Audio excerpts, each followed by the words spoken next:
ومن سيئات أعمالنا من يهده الله فلا مضل له ومن يضلل فلا هادي له وأشهد أن لا إله إلا الله وحده لا شريك له وأشهد أن محمدا عبده ورسوله يقول الله تبارك وتعالى يا أيها الذين آمنوا اتقوا الله حق تقاته ولا تموتن إلا وأنتم مسلمون فإن أصدق الكلام كلام الله وخير الهدي هدي محمد صلى الله عليه وسلم وشر الأمور محدثاتها فإن كل محدثة في الدين بدعة فإن كل بدعة ضلالة وكل ضلالة في النار أما بعد أيها الإخوة والأخوات أعزني الله وإياكم. Semoga Allah subhanahu wa ta'ala senantiasa melimpahkan rahmat dan taufiknya kepada kita semuanya, dan semoga Allah subhanahu wa ta'ala senantiasa menjaga hati kita untuk selalu istiqomah di jalan Allah subhanahu wa ta'ala, untuk selalu istiqomah di dalam menjalankan perintah-perintah Allah subhanahu wa ta'ala yang wajib maupun yang sunnah, dan istiqomah di dalam meninggalkan segala bentuk hal-hal yang telah dilarang oleh Allah subhanahu wa ta'ala maupun Rasulullah sallallahu alaihi wasallam, yang makruh maupun yang haram. Ayyuhal ikhwah wal akhwat, a'azinallahu wa yakum. Insyaallah pada kesempatan ini kita akan membaca sebuah kitab yang baru, ya. Setelah kitab Syama'il Muhammadiyah kemarin sudah kita selesaikan, kemudian kita masuk pada kitab yang baru dengan judul kitab yaitu Tanwirul Basair bi Syarhi Mandzumatul Kabair, punya yaitu Al-Imam Mandzumatul Kabair, yang dikumpulkan manzumah ini oleh seorang Imam Al-Hajjawi Al-Hanbali rahimahullahu ta'ala. Kemudian manzumah ini disyarah oleh seorang ulama yaitu bernama Abdullah bin Saleh Al-Fauzan. Abdullah bin Saleh Al-Fauzan hafizahullahu ta'ala. Kemudian sebelum kita memulai dari kitab ini, alangkah baiknya kita membaca muqaddimah yang disampaikan oleh Syekh Abdullah ibn Saleh Al-Fauzan hafizahumallahu wa ra'ahu, yang berkaitan tentang masalah kitab ini. Yang pertama tentang masalah al-kabair, ya, masalah al-kabair ad-dzunub, dosa-dosa besar. Ketahuilah bahwasanya Allah subhanahu wa ta'ala memerintahkan kepada kita untuk senantiasa beribadah kepada Allah subhanahu wa ta'ala, senantiasa untuk taat kepada Rasulullah sallallahu alaihi wasallam, ya.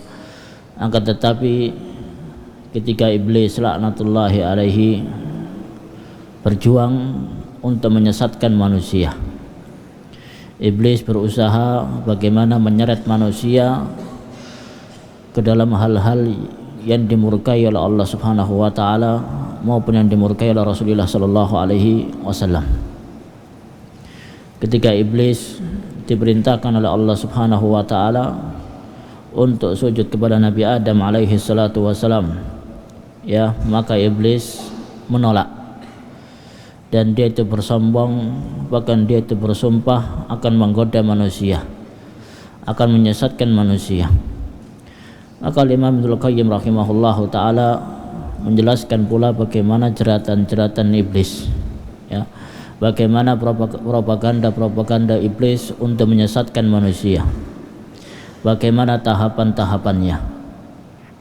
Maka yang pertama, iblis menjerumuskan manusia dengan tahapan yang pertama adalah tahapan kesyirikan kepada Allah Subhanahu wa taala. menyekutukan Allah Subhanahu wa taala. Karena menyekutukan Allah Subhanahu wa taala adalah akbaru dzulman indallah, suatu kezaliman yang paling besar di sisi Allah Subhanahu wa taala.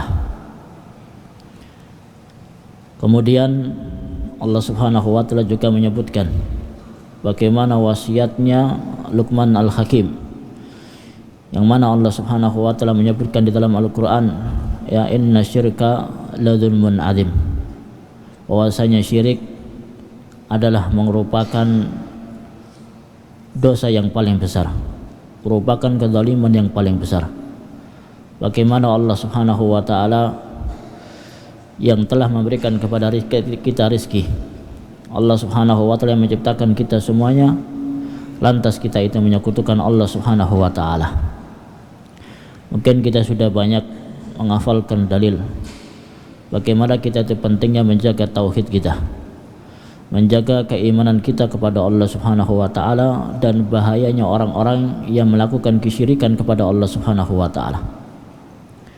Yang kedua, ketika iblis itu gagal menggoda manusia dengan kesyirikan-kesyirikan, maka tahapan yang kedua, yaitu dengan tahapan dosa-dosa besar. Ya, menggoda manusia dengan cara menjerumuskan mereka kepada dosa yang besar. Memang kita mengetahui dosa yang paling besar adalah menyekutukan Allah Subhanahu wa taala. Tetapi masih banyak sekali dosa-dosa yang masuk kategori dosa besar, yang banyak di antara kita belum mengetahui hal tersebut. Ya, belum mengetahui hal tersebut. Makanya pentingnya kita memahami bagaimana kriteria-kriteria dosa besar. Apakah hal itu termasuk dosa besar ataukah dosa kecil, ya, atau dosa-dosa yang lainnya.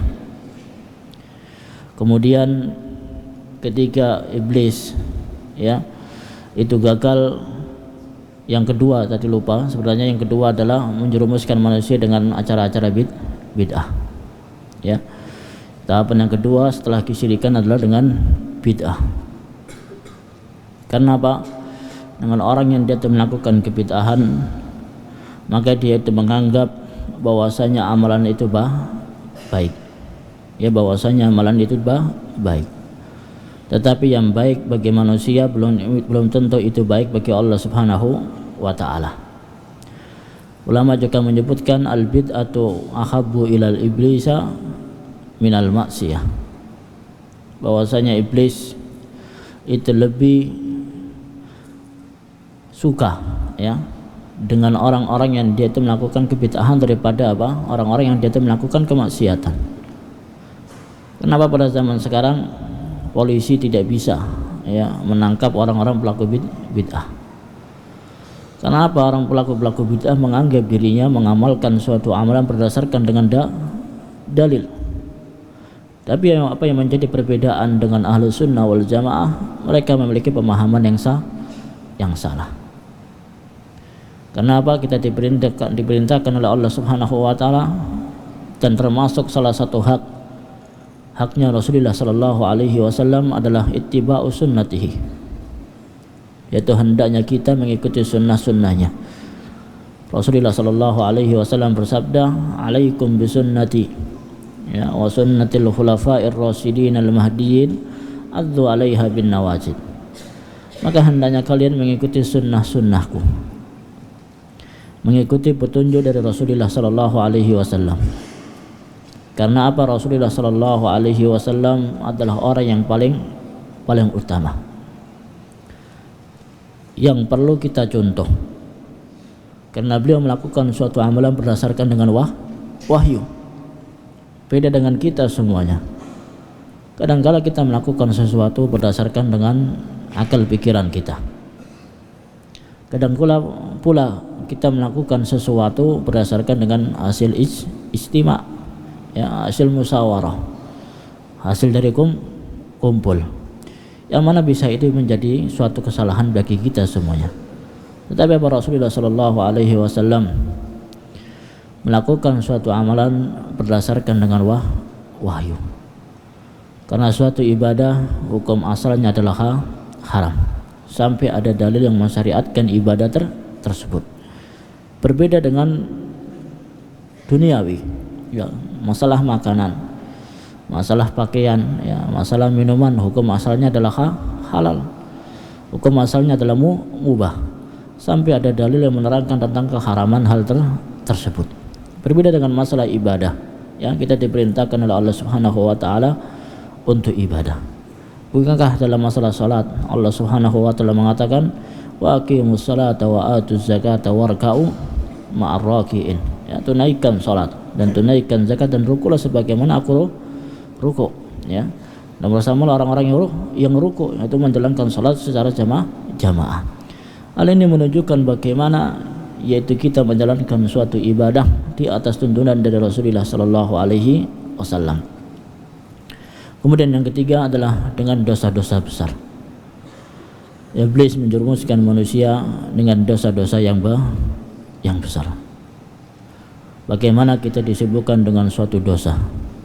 Bahkan dosa yang besar ini bisa menjerumuskan kita kepada menyekutukan Allah Subhanahu wa taala. Bisa menjauhkan kita dari beribadah kepada Allah Subhanahu wa taala, melalaikan segala bentuk hal. Kita dilalaikan untuk hal ini dan untuk hal itu, ya. Kenapa kita disibukkan untuk banyak melakukan dosa? Dan ini pentingnya kita memahami bagaimana tentang ciri-ciri dari dosa-dosa besar tersebut, ya. Bagaimana ciri-ciri juga dari dosa-dosa yang kecil. Taib. Kemudian di sini Al-Imam Al-Hajjawi rahimahullahu taala menyebutkan tentang mandumah al-kabair, ya. Kalimat al-mandumah berasal dari kata yaitu nadzama yunadzimu, ya. Al-mandumah dari kata nadzama. Bahwasanya makna nadzama secara makna bahasa Indonesia maknanya adalah menyusun, ya, menyusun. Dan makna istilah adalah menyusun kata-kata, merubah menjadi sebuah puisi. Makanya kalau kita lihat seorang puitis, ya, membuat sebuah puisi, kata-kata puitis, dia bagaimana mengolah kata-kata dengan yang terindah mungkin, ya, di akhirnya dengan i semuanya, ya, di akhir dengan nun semuanya. Ini menunjukkan bagaimana suatu bahasa itu bisa diolah. Kadangkala lisan juga adalah merupakan sihir. Inna minal bayani as-sihrah, ya. Ucapan bisa menjadi sebuah sihir. Bahkan puisi juga itu bisa dinyanyikan, ya. Puisi juga bisa juga dinyanyikan. Tetapi bagaimana kalau kita memiliki keahlian dalam masalah bahasa? Kita menyusun kata-kata yang baik, yang penuh dengan makna, sehingga memiliki tersirat di dalamnya makna-makna yang bermanfaat, ya, faidah-faidah yang sangat bagus lagi, ya. Kemudian jadi makna yang paling mudah mandumah adalah puisi, ya, sebuah hasil aktivitas seseorang menyusun suatu kata-kata sehingga tersusun rapi, semisal dengan puisi memiliki bait-baitnya. Maka orang yang dia membuat puisi, membuat mandumah, dalam bahasa Arab disebut sebagai an-nazim, ya. Isim fa'ilnya adalah an-nazim. Kemudian yang selanjutnya, hanya saja untuk istilah puisi ini adalah istilah yang lebih populer dalam sastra Arab dengan nama asy-syi'r, ya, dengan kata asy-syi'r. Yang mana kalimat syair ini juga diserap menjadi kata bahasa Indonesia dengan syair, ya, syair, ya. Sedangkan dalam bahasa Arab adalah asy-syi'r. Kemudian Al-Imam Al-Hajjawi rahimahullahu taala menyebutkan tentang masalah mandumah ini, ya. Dan banyak ulama-ulama yang mereka itu mengumpulkan semisal kaidah-kaidah dengan bentuk mandumah. Seperti kitab Al-Manzumah Al-Baiquniyah, ya, Manzumah Al-Baiquniyah, atau kitab yang lainnya yaitu apa? Nazmul Al-Waraqat, ya, Nazmul Waraqat, dan juga manzumah yang lainnya yang dikumpulkan oleh para ulama sehingga kita itu bisa mengambil faedah dari manzumah tersebut. Taib. Kemudian kita baca yang selanjutnya, muqaddimah yang disampaikan oleh Syekh Abdullah bin Shalih Al-Fauzan hafizahullah ta'ala wa ra'ah. Beliau mengatakan alhamdulillahi rabbil alamin, segala puji bagi Allah subhanahu wa ta'ala, Rabb semesta alam.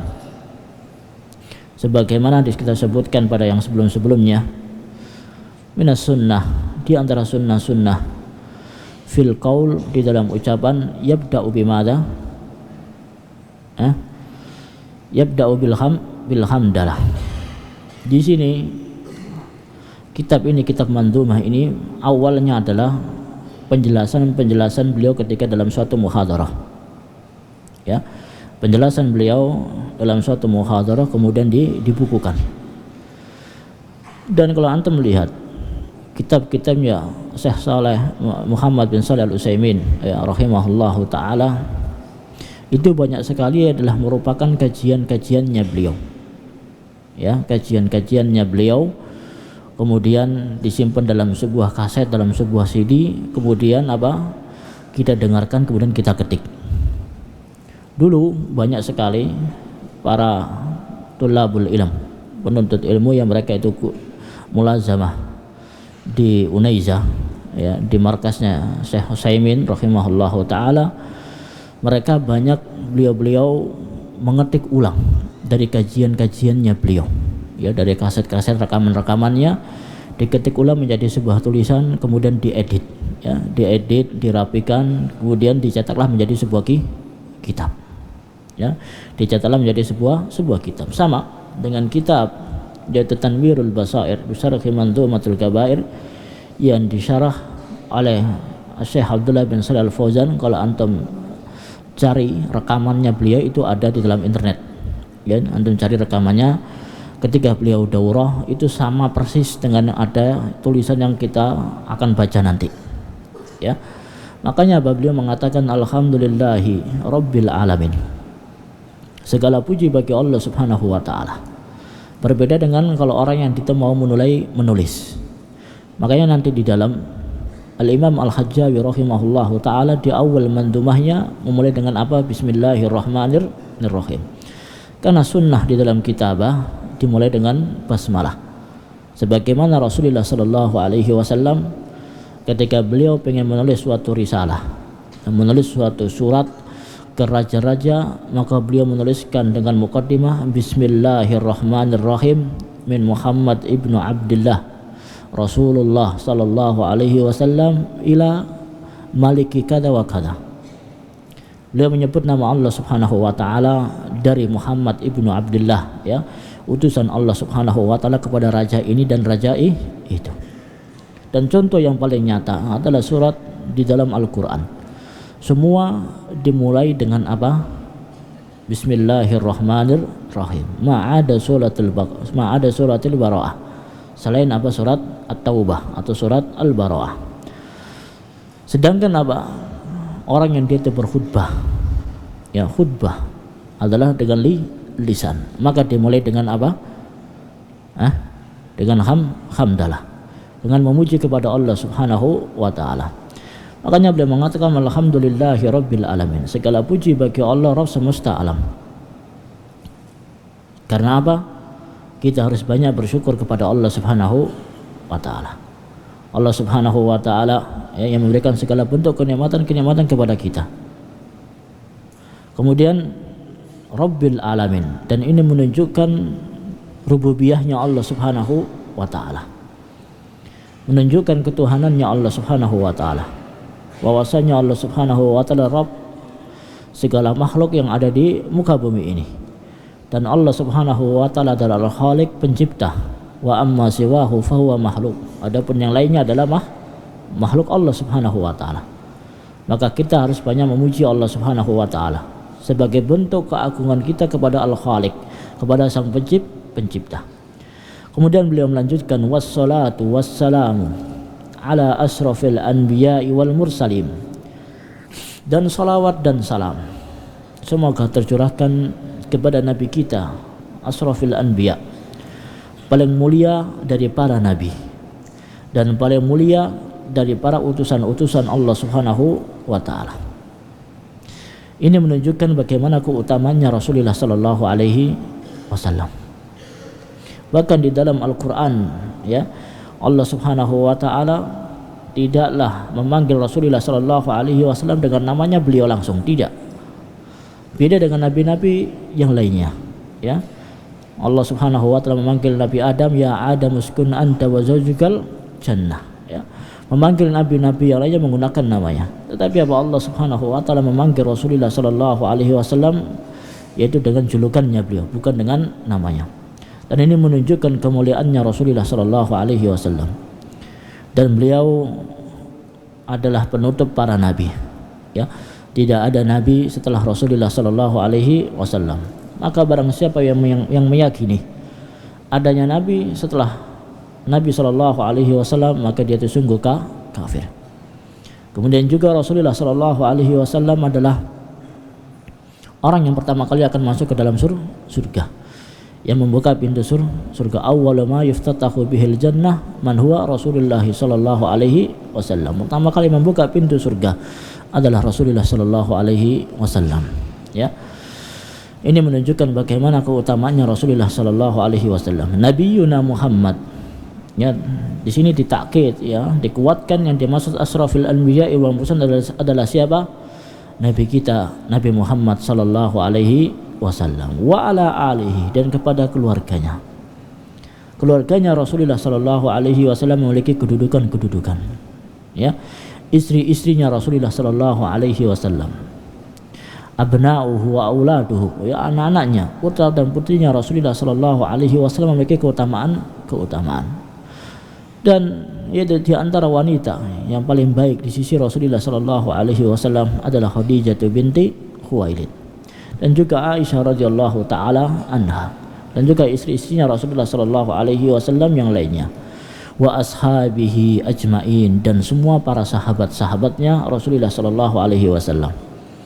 Para sahabat adalah orang yang bertemu dengan Rasulullah sallallahu alaihi wasallam, pernah bertemu. Man laqiyan Nabi sallallahu alaihi wasallam mu'minan bihi wa mata ala dzalik. Ini definisi dari sahabat. Itu siapa yang bertemu dengan Rasulullah sallallahu alaihi wasallam, dia itu beriman kepada Rasulullah sallallahu alaihi wasallam dan dia itu mati dalam keadaan mukmin. Raja Najasyi bukanlah merupakan seorang sahabat, walaupun beliau itu hidup di zamannya Rasulullah sallallahu alaihi wasallam, tetapi apa, dia itu tidak pernah bertemu dengan Rasulullah sallallahu alaihi wasallam. Abu Jahal, orang yang dia itu bertemu dengan Rasulullah sallallahu alaihi wasallam, tidak dikatakan sebagai sahabat. Karena apa?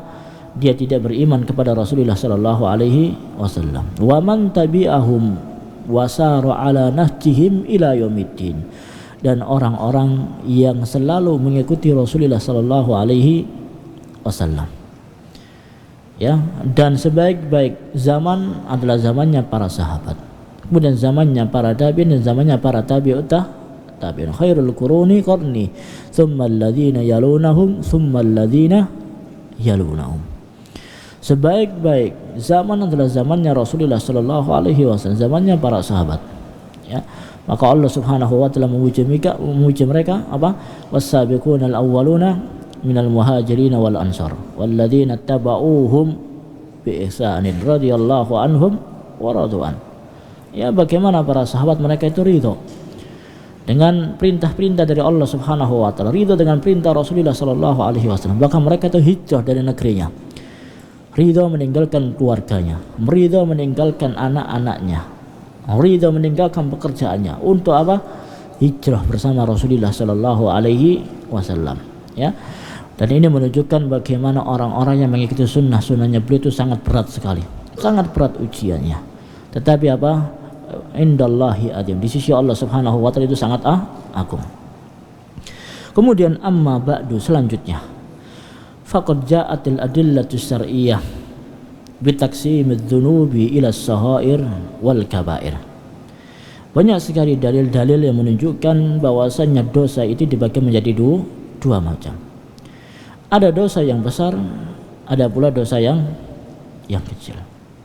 Ya, ada dosa yang besar, ada dosa yang kecil. Kama ja'at bi bayani kabairiz dzunub, sebagaimana nanti kita akan jelaskan bagaimana dosa-dosa besar tersebut. Wa ma yata'allaqu biha min haddin aw wa'idin, maka di antara ciri dari dosa besar ada hadnya. Ya, hadnya seperti apa? Hadduz zina. Ketika dia itu belum menikah, maka dia itu dicambuk berapa kali? 100 kali. Jika dia itu menikah, maka dia itu dirajam. Hadnya mencuri apa? Dipotong tangannya. Ya. Kemudian yang lainnya, ini adalah masalah al-had. Makanya pada masalah fikih kita ada fikih jinayah. Ya, bagaimana kita itu belajar masalah fikih, masalah hukum. Ya. Kita ada hukum tata negara, tetapi apa? Yang paling penting adalah hukum tentang agama Islam ini. Bagaimana syariat agama Islam menjelaskan ciri-ciri dari dosa besar dan bagaimana pula yang dilakukan, yang didapatkan pelaku dosa besar ketika dia itu di dunia maupun di akhirat. Awaidin, ya, atau juga ancaman-ancamannya. Dan ini ahlu sunnatu wal jamaah berbeda dengan orang-orang khawarij, dengan orang murjiah. Karena apa? Ahlu sunnatu wal jamaah, orang yang dia melakukan dosa besar, maka jika dia itu bertaubat, maka taubatnya, jika dia itu husnul taubah, ya, taubatnya adalah taubat yang nasuha, maka dia akan mendapatkan taubat dari Allah Subhanahu wa taala. Taubatnya akan dikabulkan oleh Allah Subhanahu wa taala.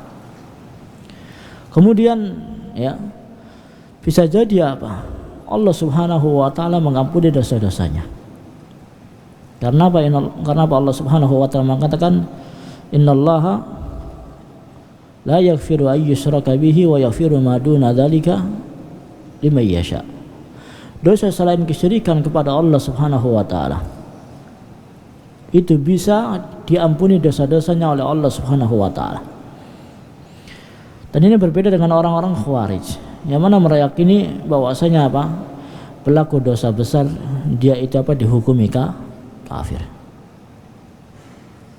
Ya, pelaku dosa besar dihukumi kafir, dan di akhirat nanti dia itu akan kekal di dalam neraka.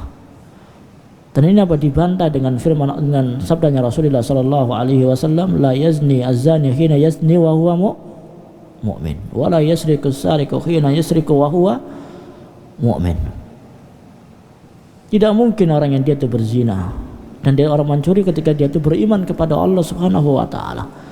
Tetapi apa? Para ulama menyebutkan bahwasanya al-imanu yazidu wa yanqus. Ya, bahwasanya keimanan seseorang itu naik dan turun. Kadang-kala dia itu bertambah, kadang-kala dia itu berkurang. Ketika dia itu beribadah kepada Allah Subhanahu wa taala, berarti apa? Imannya sedang naik. Ya. Tetapi sebaliknya, jika dia itu melakukan kemaksiatan, maka apa? Imannya itu dia itu sedang berkurang. Wa qad unniyal ulama bihadzal mawdu' wa tadhafaru 'ala al-kitabati fihi. Maka para ulama, mereka itu banyak sekali ihtimamnya, banyak sekali mereka itu merasa penting tentang masalah dosa-dosa besar ini, sehingga banyak di antara mereka yang dia itu apa? Yang apa?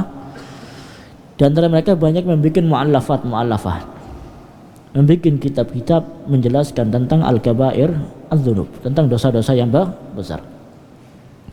Wa dzakaru adadan minal kabair ma baina maqallim wa muqassarin. Ya, banyak di antara mereka yang menunjukkan, mengumpulkan dosa-dosa yang besar. Ya. Di antara cirinya juga mendapatkan laknat dari Allah Subhanahu wa taala. Sebagaimana sabdanya Rasulullah sallallahu alaihi wasallam, laknatullahi al-yahudi wan nasara ittakhadhu qubur anbiya'ihim masajid. dengan kalimat laknat, mendapatkan laknat dari Allah Subhanahu wa taala. Maka Allah Subhanahu wa taala melaknat orang Yahudi dan Nasara yang menjadikan kuburan-kuburan para nabi-nabi mereka. Ya. Imma fi asna'i kudubihim. Entah sebagian ulama mereka itu tidak mengumpulkan satu kitab secara khusus yang membahas tentang kabair. Ada juga yang mereka itu memasukkan bab al-kabair di dalam satu kitab di tengah-tengahnya. Seperti apa? Kitab Al-Imam Ibnul Qayyim rahimahullahu taala dengan judul kitabnya apa? I'lamul Muwaqqi'in. Ya, dalam kitabnya I'lamul Muwaqqi'in. Antum bisa lihat di dalam kitab I'lamul Muwaqqi'in yang membahas masalah al-kabair jilid yang kelima. Dimulai dari halaman 460 sampai dengan 470. Ya. Kemudian wal Hajjawi, dan juga Al-Imam Al-Hajjawi sendiri, Al-Imam Al-Hajjawi punya kitab dengan judul apa? Al-Iqna. Ya, dengan judul Al-Iqna. Beliau mengutip tentang masalah al-kabair dalam kitabnya Al-Iqna itu pada jilid yang keempat halaman 505 sampai dengan 506. Ya.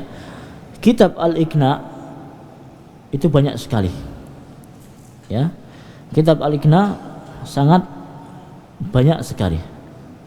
Yang pertama, Kitab Al-Iqna punya siapa? Al-Imam An-Naisaburi, ya, rahimahullahu taala. Kemudian ada kitab yang lainnya, yaitu Al-Kitab Al-Iqna fi Fiqh Syafi'i. Ya, Anda jangan salah ketika cari kitab Al-Iqna, ada banyak sekali karangan-karangan dengan judul Al-Iqna. Al-Iqna saja itu punya Imam siapa? An-Naisaburi.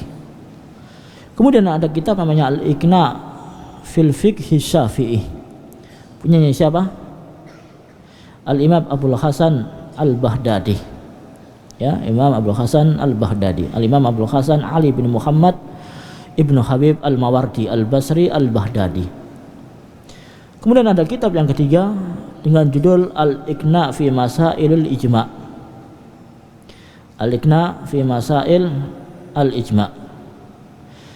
Kitab ini disusun oleh siapa? Al-Imam Ibnu Al-Qahtan Abul Hasan, ya, Ali Ibnu Muhammad Ibnu Abdul Malik.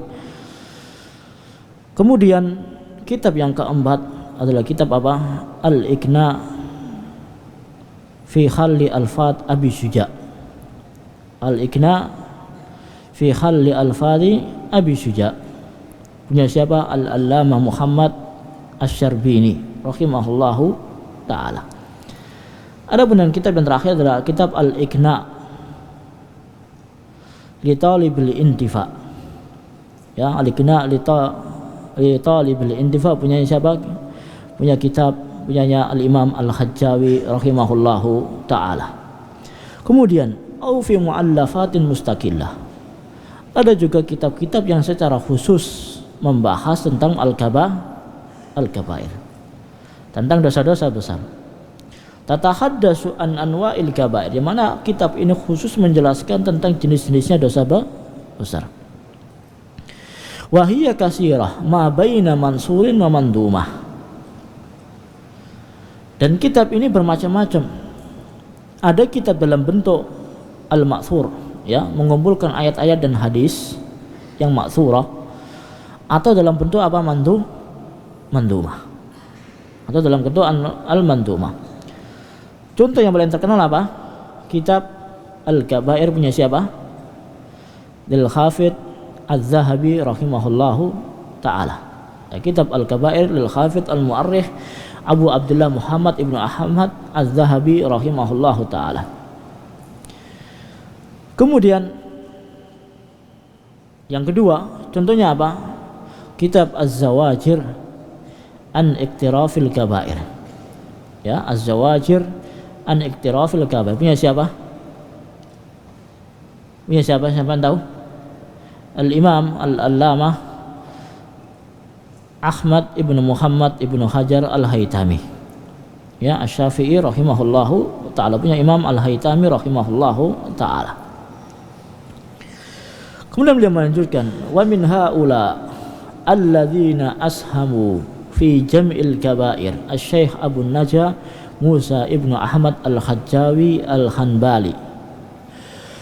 Dan di antara mereka yang berkontribusi banyak di dalam mengumpulkan dosa-dosa yang besar, di dalam mengumpulkan ciri-ciri dosa yang besar, membahas tentang dosa-dosa yang besar adalah siapa? Asy-Syaikh Abu Najah Musa ibnu Ahmad al-Hajjawi al-Hanbali rahimahullahu ta'ala. Faqad nadzama al-kabair allati dzakara fi kitabih al-Ighna. Beliau menyebutkan tentang mandhumah al-kabair yang beliau sebutkan di dalam kitabnya apa? Al-Ighna. Ya, di dalam kitabnya Al-Ighna. Kemudian beliau menjelaskan pula fi babis syahadat, di dalam bab masalah syahadat. Kemudian beliau mengumpulkan mandhumah ini dengan jumlah berapa? Fi isnai wa salasina baitan. Beliau mengumpulkan 30 bait di dalam masalah apa? Al-kabair. Wa qad ja'alaha ala rawi mandhumati Ibnu Abdul Qawi ad-Daliyatu fil Adab. Yang mana beliau itu mengambil riwayat mandhumah ini dari siapa? Ibnu Abdul Qawi ad-Daliyah di dalam masalah kitab Adab. Ya. Yang mana beliau Ibnu Abdul Qawi rahimahullahu taala mengumpulkan kitab ini menjadi apa? 72 bait. Tetapi apa? Diringkas menjadi berapa? 32 bait. Berarti apa? Berkurang berapa? 40 bait. Wa ka'annahu qasada fi dzalika jam'u syatataha wa tashilaha ala ma arada fahmiha aw hifdhiha. Tujuannya beliau, kenapa beliau meringkas mandhumah ini? Agar apa? Mudah untuk menghafalkannya. Ya, mudah untuk memahaminya dan juga mudah untuk menghafalkannya. Wa qad imtazat hadhil mandhumah bi husnus sabaq. Dan mandhumah ini memiliki keutamaan. Di antaranya apa? Castingnya itu bagus. Ya. Wa suhulatil hubbik, dan rajutannya sangat bagus sekali. Wal ibda, dan penuh dengan inovasi. Fahiya sahlatun liman arada hifdhiha. Maka itu akan sangat mudah bagi orang yang dia itu ingin menghafalkan mandhumah ini. Maka saya sarankan ayyuhal ikhwa wal akhwat, a'azanillahu wa iyyakum, ya, sambil kita nanti baca syarahnya, maka diusahakan untuk bisa menghafal mandhumahnya ini. Karena apa? Ketika antum bisa menghafalkan mandhumah, minimal tahu kaidah-kaidah. Ya, kaidah bagaimana dosa-dosa besar. Ya. Masih banyak sekali mandhumah yang lainnya. Mandhumah dalam masalah fikih. Mandhumah dalam masalah ilmu nahwu, ya. Bahkan mandhumah dalam masalah ilmu tafsir, ya. Semuanya memiliki mandhumah, ya. Dalam masalah usul fiqh juga, ya. Kalau kita bisa menghafalkan hal tersebut, maka suatu kelebihan bagi kita semuanya. Agar apa?